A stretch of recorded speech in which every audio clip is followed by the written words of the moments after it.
पश्चिमी उत्तर प्रदेश के अंदर एक शहर के अंदर नुमाइश का प्रोग्राम चल रहा था।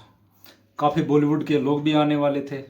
गांव में बड़ी चर्चा थी, आज मेरे स्टार आएंगे, आज ये फिल्म स्टार आएगा। सब लोगों में बड़ी उत्सुकता थी कि वो स्टेज पे परफॉर्म करेंगे तो हम उनको देखें। ये सब उसी शहर के एक दरोगा जी जो अपने बीवी बच्चों को लेके जाते हैं वहीं प्रोग्राम देखने के लिए, जहाँ पे वो नुमाइश का प्रोग्राम चल रहा होता है। वो दरोगा जी अपने बीवी बच्चों को लेके जाते हैं और जो आगे की जो लाइन है उसमें जो चेयर्स रखी होती हैं उन पे वो उन बीवी बच्चों को बिठा देता है और बोलता है कि तुम लोग यहीं बैठे रहना, यहाँ इस सीट पे बैठेंगे तो सामने से जो प्रोग्राम होगा वो एकदम नज़दीक से देख पाएंगे। आप जो एक्टर या एक्ट्रेस लोग आएंगे उनको हम नज़दीक से देख पाएंगे, जो कलाकार यहाँ पे परफॉर्म करेंगे हम उनको नज़दीक से देख पाएंगे। वो उनको वहाँ बिठा के चला जाता है किसी काम से। वो ये कहता है कि आप लोग यहीं बैठो, मैं थोड़ी देर में आता हूँ। वो आधे घंटे बाद में, जब वो दरोगा आधे घंटे बाद में आता है तो वो देखता है कि उसके बीवी बच्चे वहाँ नहीं हैं। तो वो चक्कर में पड़ जाता कि मेरे बीवी बच्चे कहाँ गए। जब वो निगाहें घुमा के देखता है तो उसके बीवी बच्चे पीछे चौथी या पांचवी रो में बैठे हुए थे। वो उनके पास में जाता है कि मैंने आप लोगों को कहा था कि फर्स्ट रो में बैठना, आप लोग पीछे क्यों आ गए। तो उनकी जो औरत होती है दरोगा जी की, वो कहती है कि वो फलाना वो जो आदमी खड़ा है एक, उसने हमें पीछे बिठाया है।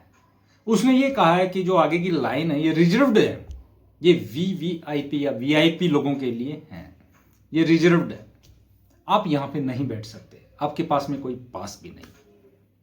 अब दरोगा जी तो दरोगा जी में वो आ गया उफान, मेरे बीवी बच्चों को कैसे बोल दिया।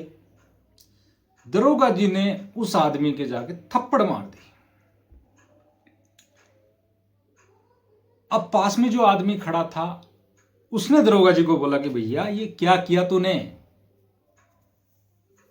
तुझे मालूम है ये कौन है, तुमने किसके थप्पड़ मारा है। तो सबसे पहले तो वो बताते हैं कि जो ये नुमाइश का प्रोग्राम चल रहा है इसके मेन करता धरता यही है। दूसरी बात, ये इस शहर के सिटी मजिस्ट्रेट है, तुमने गलत आदमी को थप्पड़ मार दिया। जब उस दरोगा ने सुना कि ये सिटी मजिस्ट्रेट, तो वो गिड़गिड़ाने लगा, वो छकपकाने लगा कि सर सर सर मुझे पता नहीं था आप सिटी मजिस्ट्रेट हैं, आप डिप्टी कलेक्टर हैं, मुझे पता नहीं था, अदरवाइज मैं आपको थप्पड़ नहीं मारता, मुझसे बड़ी गलती हो गई। वो हाथ जोड़ के बड़ी मिन्नतें मांगता है, रिक्वेस्ट करता है, सर मुझे माफ़ कर दीजिए। क्योंकि वो दरोगा था, लेकिन वो जो जिसके थप्पड़ मारे वो भी तो उन दरोगा लोगों का बाप था। सिटी जो मजिस्ट्रेट थे उनको भी गुस्सा आया हुआ था क्योंकि उनके थप्पड़ लग चुका था। लेकिन पास में जो लोग खड़े थे उन्होंने मजिस्ट्रेट साहब को कहा, सर इसको पता नहीं था कि आप कौन हैं, इसको माफ कर दीजिए, आप इससे बड़ी गलती हो गई। वो उन लोगों की बात मान लेते हैं मजिस्ट्रेट साहब और उसको माफ कर देते हैं। लेकिन मजिस्ट्रेट साहब उस थप्पड़ को जिंदगी में नहीं भूल पाएंगे और दरोगा ने थप्पड़ मारा वो थप्पड़ वो भी नहीं भूल पाएगा। नेक्स्ट टाइम जब वो थप्पड़ मारेगा तो पहले इंक्वायरी करेगा कि सामने वाला बंदा कौन है, मैं किसके थप्पड़ मारने जा रहा हूं। नमस्कार दोस्तों, स्वागत है आपका एनबी क्राइम अलर्ट में। दोस्तों आज की जो कहानी है वो है भीलवाड़ा की। भीलवाड़ा अजमेर रोड के ऊपर लांबिया टोल प्लाजा के पास में जसवंतपुरा में एक पेट्रोल पंप है जहां पे सीएनजी भी उपलब्ध होती है। मैं बात कर रहा हूं 21 अक्टूबर 2025 की 3:43 पे एक गाड़ी आती है और उस गाड़ी के पीछे एक गाड़ी व्हाइट कलर की और लग जाती है, जैसा आप वीडियो में देख पा रहे होंगे। सीएनजी भरवाते हैं तो ये नियम होता है कि सीएनजी डलवाते टाइम गाड़ी के अंदर जो सवारी है वो सब गाड़ी से उतर जाए। कई बार सीएनजी का जो प्रेशर होता है वो ज्यादा होता है और जो सिलेंडर होता है उसमें ब्लास्ट हो जाता है। अगर गाड़ी के अंदर कोई मौजूद हो और अगर खुदा न खास्ता अगर ब्लास्ट हो जाए तो नुकसान होता है, आदमी मर भी सकता है। तो ये गवर्नमेंट ने ये रूल बना रखा है कि कोई भी गाड़ी हो, कहीं भी पंप हो, सीएनजी स्टेशन हो, कहीं भी आप जब भी सीएनजी डलवाएंगे तो आप गाड़ी में से सब उतर जाएंगे। तो जो वो कर्मचारी था पेट्रोल पंप वाला, सीएनजी जो डाल रहा था, उसने करीब 44 मिनट वेट किया, नोजल लेके वो खड़ा रहा कि इस गाड़ी का ये जो जहां सीएनजी डलती है वो खुलेगा। जब वो खुला नहीं, वो बच्चे बच्चे उतर रहे थे, तो उसने पीछे वाली गाड़ी में डालने की कोशिश की। जब पीछे वाली गाड़ी का बोनट ऊपर किया और सीएनजी डालने की कोशिश की, इतने में जो आगे गाड़ी खड़ी थी, जो 44 सेकंड हो चुके थे, जिन्होंने सीएनजी डलवाने के लिए वो जो ऑप्शन होता है इतना सा, उसको नहीं खोला। उस गाड़ी में से एक बंदा निकल के आता है और जोर से चिल्लाता है, अरे मैं एसडीएम हूं यहां का, तुम्हें पता नहीं है क्या? तुम्हें पता नहीं पहले मेरी गाड़ी आई हुई है, मेरी गाड़ी में सीएनजी डालो। ऐसे करके वो उस गरीब पेट्रोल पंप वाले कर्मचारी को धक्का दे देता है। इतने में जब वो कहता है कि मैं एसडीएम हूं, ये वो अपनी पोस्ट का रुतबा दिखाता है। तो जब वो उस कर्मचारी के धक्का मारता है तो एक कर्मचारी और आ जाता है और उस एसडीएम ने उस कर्मचारी के थप्पड़ मारा, तो दूसरे ने भी एसडीएम साहब के थप्पड़ जड़ दिया। इतने में वो बीवी आ जाती है एसडीएम साहब की, अरे क्या कर रहे हो, क्या कर रहे हो? वो चीजें वहां पेट्रोल पंप के ऊपर जो सीसीटीवी कैमरा था वहां रिकॉर्ड हो जाता है। सीसीटीवी कैमरा बड़े काम की चीज होती है।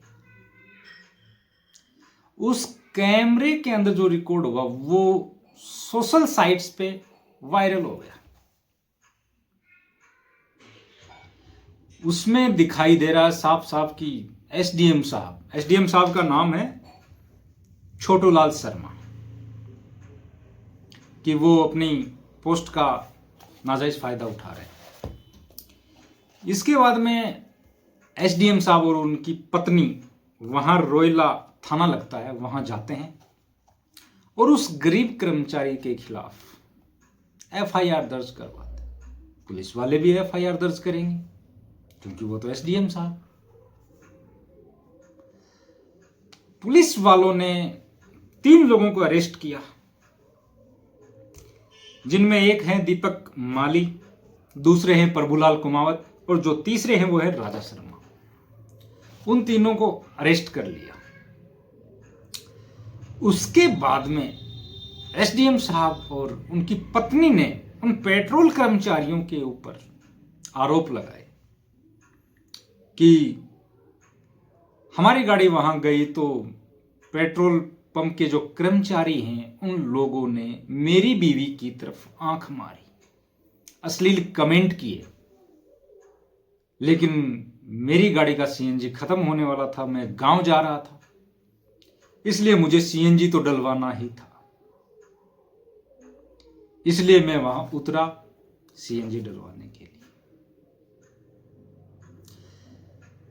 अब इसमें क्या सच्चाई है क्या नहीं, वो तो जिन लोगों ने ये वीडियो देखा उनको समझ में आ गया होगा, मैं तो क्या बताऊंगा। आप लोग कमेंट में लिख के जरूर बताना आपने वीडियो देखा, गलती किसकी है कमेंट में लिख के जरूर बताना। अब ये वीडियो पूरा वायरल हो चुका है, पूरे देश में हो चुका है।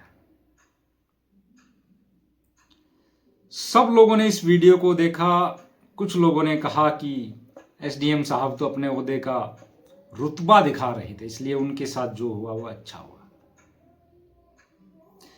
खैर, अच्छा हुआ या बुरा हुआ ये तो हम तो क्या कहें, लेकिन अब देखने वाली बात यह है कि वो जो गरीब कर्मचारी हैं उनके साथ में न्याय होगा या नहीं होगा। दोस्तों, मेरा ये वीडियो आप लोगों से शेयर करने का मकसद आपको परेशान करना नहीं है, लेकिन आप लोगों को सजग रहने के लिए मैं इस तरह की वीडियो बनाता हूं। लेकिन मैं एक बात जाते जाते जरूर कहूंगा कि कोई भी आदमी है, वो बड़े ओहदे पे है या छोटे ओहदे पे, जब वो अपने बीवी बच्चों के साथ में होता है तो उसको बड़े ही तहजीब से पेश आना चाहिए। एक कहावत है, एक लोग कहते हैं कि अरे पिटेगा तुम, बीवी बच्चों के सामने पिटेगा तो जिंदगी भर रोएगा। अब एसडीएम साहब ने भी थप्पड़ मारा उस कर्मचारी के, और कर्मचारी ने भी थप्पड़ मारा। एसडीएम साहब ने जो थप्पड़ मारा उसकी चर्चा नहीं है, क्योंकि वो तो एक गरीब कर्मचारी था, लेकिन उस कर्मचारी ने एसडीएम साहब को मारा बीवी बच्चों के सामने। वो जो गूंज है, उस गूंज की जो चर्चा है वो सब जगह छाई हुई है कि एसडीएम साहब को एक पेट्रोल पंप के कर्मचारी ने मारा थप्पड़। इसलिए तहजीब से रहना चाहिए। दूसरी बात, कोई बड़ी पोस्ट पे या छोटी पोस्ट पे है तो अपनी पोस्ट का गलत फायदा या रुतबा नहीं झाड़ना चाहिए। कई बार मामला बिगड़ जाता है। बीवी के सामने थप्पड़ खा लिया एसडीएम साहब ने। एसडीएम साहब तहजीब से बात करते तो कौन थप्पड़ मारता? अगर उनको वो इज्जत से बोलते तो वो एसडीएम साहब करके बोलते, लेकिन उनमें वो एसडीएम वाली एंट थी। तो दोस्तों, मिलते हैं एक नए वीडियो में, तब तक के लिए जय हिंद, जय भारत।